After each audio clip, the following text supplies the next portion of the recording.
အခုဒေါက်တာဆဆာဆိုရင်ဒီချင်းလူမျိုးတအုပ်အနေနဲ့ပေါ့နော်ချင်းလူငယ်တအုပ်အနေနဲ့ရောဒီနိုင်ငံတကာမှာပညာတတ်အနေနဲ့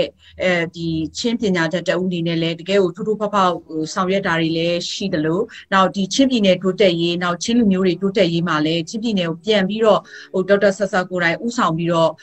ဒီတိုးတက်ရေးဖွံ့ဖြိုးတိုးတက်ရေးလုပ်ငန်းတွေစီမံကိန်းတွေမှာလှုပ်ရှားတာလည်းတွေ့ရပါတယ်အဲ့တော့ဒေါက်တာဆဆာအနေနဲ့ပေါ့အခုလိုပါဝင်လာတဲ့အကြောင်းရင်းနောက်ခံပေါ့နော်ဒေါက်တာဆဆာအကြောင်းကိုမိတ်ဆက်ပေးပါအောင်ပြောပြပါအောင်ရှင်အမှန်ကျွန်တော်ကတကယ်စီရသားတွေပါကျွန်တော်ကတောသားတွေပါကျွန်တော်ကတော့တောလို့ပြောတဲ့အခါမှာတော့မှ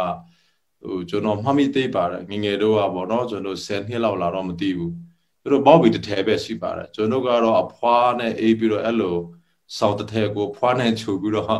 ညမှာဆိုတော့လေတိုက်လို့ဝါအိမ်မှာအေးတယ်ကျွန်တော်ငငယ်တော့ဝါအိမ်တွေပဲရှိတယ်ဆိုတော့လေနော်အဲ့လောက်ထိကျွန်တော်ကဒီလေတိုက်တာတော့မှညတကောင်ရမှာခန္ဓာကိုယ်ခါစားနေရတဲ့လူတွေပါအဲ့လိုနဲ့ကျွန်တော်ကဟိုပါเนาะကျွန်တော်တကယ်ဝတ်နေတာကတော့ကျွန်တော်ရွာမှာကလေးမမွေးနိုင်လို့ဟိုအမေကြီးရဲ့မိဆွေကြီးတယောက်က4ရက်5ရက်လောက်အဲ့လိုကြာခဲ့ပါတယ်အမေရဲ့သူမိဆွေဒီကလည်းသူတကွာလာပြီးတော့ကူညီဖို့ကြိုးစားခဲ့ရှာတယ်ဒါပေမဲ့လည်းစိတ်ကိုလည်းအဲ့ဒီမှာเนาะအဲ့လိုကူတာဖို့အဲ့လိုဘိုက်ကိုခွဲဖို့ပိုင်ရမရှိဘူးဆိုတော့เนาะအဲ့လိုပဲလောကเนาะအော်ဟီပြီးတော့ဟိုကျွန်တော်လောကmemory ထားနေတာ delete မလုပ်နိုင်ဘူးအဲ့လိုတကယ်ဝေဒနာသူတို့ခါစားတော့အမေရဲ့တည်တယ်ခလေးလေးတည်တယ်အဲ့ဒါတွေကျွန်တော်တွေ့ရတယ်ပြီးတော့လဲဒီနေ့ကျရတော့ဟိုဒီနော်မိသားစုတစုထက်ကပေါ့နော်ကျွန်တော်ရဲ့ငယ်တငယ်စီ၃ယောက်ကမနေ့မှတယောက်နေ့လည်းမှတယောက်ညနေမှတယောက်ဝတ်ရှဝပြန်နဲ့တည်ခဲ့တာကိုလည်းကျွန်တော်ကြုံခဲ့ပါတာအဲ့လိုလူတယောက်မှအဲ့လိုမကြုံတော့အောင်ကိုလည်းကျွန်တော်ဆုတောက်ပါတယ်အဲ့လိုဂျိုခဲလို့ကပဲကျွန်တော်လဲဆရာဝန်ဖြစ်နိုင်အောင်ကြိုးစားပါမယ်ဆိုပြီးတော့ကျွန်တော်ရန်ကုန်လာခဲ့တယ်ရန်ကုန်ရောက်တာဟာလဲ2ပတ်လောက်ကြာတယ်ကျွန်တော်တော့နဲ့ခြေချင်းနဲ့ရှောက်မလွယ်ဘူးအဲ့လိုနဲ့ရန်ကုန်မှာလဲရုပ်ကခဲ့ရပါတယ်ဆရာတဲ့နဲ့အဲ့လိုနဲ့ကျွန်တော်တို့နောက်ဆုံးကြတော့90ခုမှာအဲ့လိုကျောင်းသားအရေးခေတခုပေါ်လာတော့လေအခုဒီလိုစစ်သားတွေကကျောင်းကိုလိုပြပေးပြီးတော့90ခုကနေ90ခုအထိပြီးတော့ကျွန်တော်လည်းတက်တူတက်ခွင့်မရခဲ့ပြဘူးရွာကိုပြလာပြီးတော့ခြေကြီးနဲ့အဲ့လိုနဲ့ကျွန်တော်တို့ကခက်ခဲမြိုင်းကြိုပြီးတော့လေရွာမှာရောက်တော့အဲ့ဒီမှာကြောက်ဆရာမကလိုလောက်တာမရှိဘူးကျွန်တော်2နှစ်လောက်အပ်ပြီးတော့ဆရာလုပ်ခဲ့တယ်ကျွန်တော်တချို့ကျွန်တော်ရဲ့ကျောင်းသားတွေဆိုကျွန်တော်ထက်အသေးချင်းတယ်ကျွန်တော်ကသူတို့ထက်ငယ်တယ်ဒါပေမဲ့ကျွန်တော်အရာကိုမှ10တာအောင်လို့ဗမာစကားလည်းနည်းနည်းပါရလာတာပေါ့နော်အဲ့လိုနဲ့ကျွန်တော်ပညာတည်ပေးခဲ့တယ်အဲ့မှာ10သားလည်းတော်တော်များများအောင်ခဲ့ပါတယ်အဲ့လိုနဲ့ကျွန်တော်တို့ကအဲ့လိုဆက်လဲ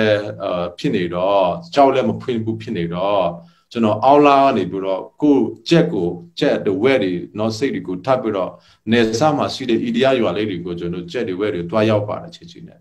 အဲ့လိုပိုက်ဆံနည်းနည်းရတဲ့အခါမှာကောင်းစွာနဲ့ကျွန်တော်အဲ့လို quality ခွေရခဲ့ပါတယ် idea နိုင်ငံမှာအဲ့လိုနောက်ဆုံးကြရတော့အဲ့လို quality နဲ့ကျွန်တော်စိတ်တက်ကတူတက်ခွေရခဲ့ပြီးတော့အမေးနီးယားနိုင်ငံကိုလာတယ်အမေးနီးယားနိုင်ငံမှာကျွန်တော်စိတ်တက်ကတူတက်ရခဲ့တယ်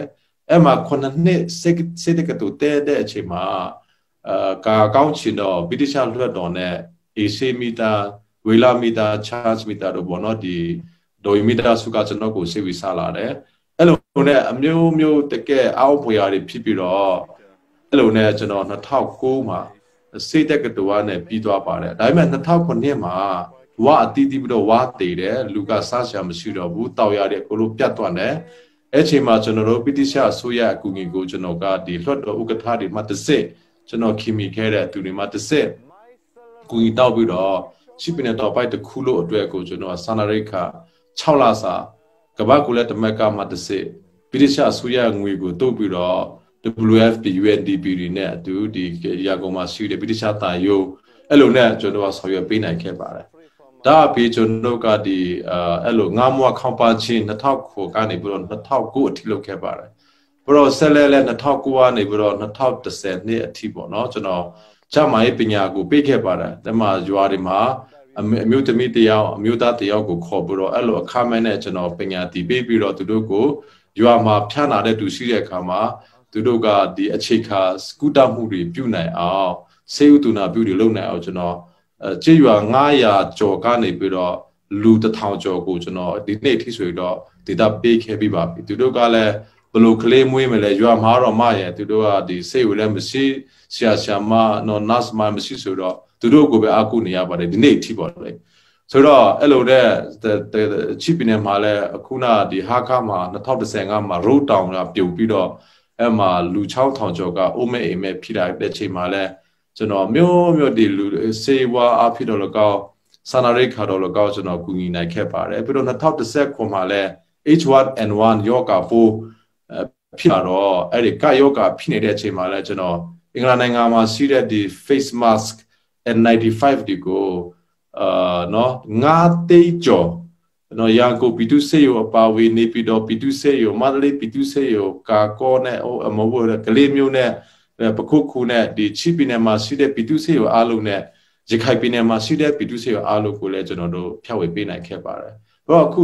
ဒီ COVID-19 လည်းကြာလာတော့ဒီ COVID-19 မှာလည်းကျွန်တော်ချီပြည်နယ်မှာရွာပေါင်း200ကျော်မှာတို့အတူပြုမဲ့နော်ဒီကျွန်တော်ဒီလက်ဆေးမြေဥစ္စာတွေပြီးတော့ face mask ဒီအကုန်လုံးဒီလိုအပ်တဲ့ပစ္စည်းကိရိယာတွေကိုထောက်ပံ့နိုင်ခဲ့ပါတယ်ဆိုတော့များကကျွန်တော်ဟာအခုဆိုတော့နိုင်ငံခြားပညာတော်ဒီလဲနော်ချီပြည်နယ်ကဆရာအောင်လာပြီးတဲ့လူတွေကိုကျွန်တော်လူ104ယောက်ကိုကျွန်တော်ပညာတော်ဒီဆလွတ်နိုင်ခဲ့ပါတယ်ဒီလိုခဲ့တဲ့73နှစ်အတွင်းပေါ့အဲ့ဒီ104ယောက်မှာဖျားရဲ့ကျိုးတို့ကျွန်တော်တို့ဒီဆရာဝန်10ယောက်ထွက်ခဲ့ပါတယ်engineer 9ယောက်ထွက်ခဲ့ပါတယ်စီးပွားရေးတက္ကသိုလ်ဆိုတော့10ယောက်ပြီးခဲ့ပါတယ် NAS မှာဆိုတော့နိုင်ငံတကာမှာကျွန်တော်တို့ဟိုဆက်10ယောက်ထွက်ခဲ့ပါတယ်ကြားတဲ့တော့ကွန်ပျူတာတွေပါ BLT ပဲအဲ့လိုနဲ့ကျွန်တော်တို့က73နှစ်တိုင်မြန်မာနိုင်ငံအတွက်အထူးတစ်ဖြစ်ချစ်ပြည်နယ်နဲ့ရခိုင်ပြည်နယ်နဲ့အဲ့ဒီခေါင်ဖြတ်တဲ့ဒေသတွေအတွက်ကိုကျွန်တော်လုပ်ခဲ့ပြီးဖြစ်ပါတယ်ဒါကတော့ပြည်ထောင်စုလွှတ်တော်ကိုစားပြုကော်မတီကနေကုလသမဂ္ဂဆိုင်ရာကိုယ်စားလှယ်ဖြစ်ခန့်လိုက်တဲ့ဒေါက်တာဆဆာဖြစ်ပါတယ်ရှင်။အခုလို VOA မြန်မာပိုင်းကိုအချိန်ပေးပြီးတော့ပြောကြားပေးတဲ့အတွက်ဒေါက်တာဆဆာကိုကျေးဇူးအများကြီးတင်ပါတယ်ရှင်။ကျေးဇူးပါ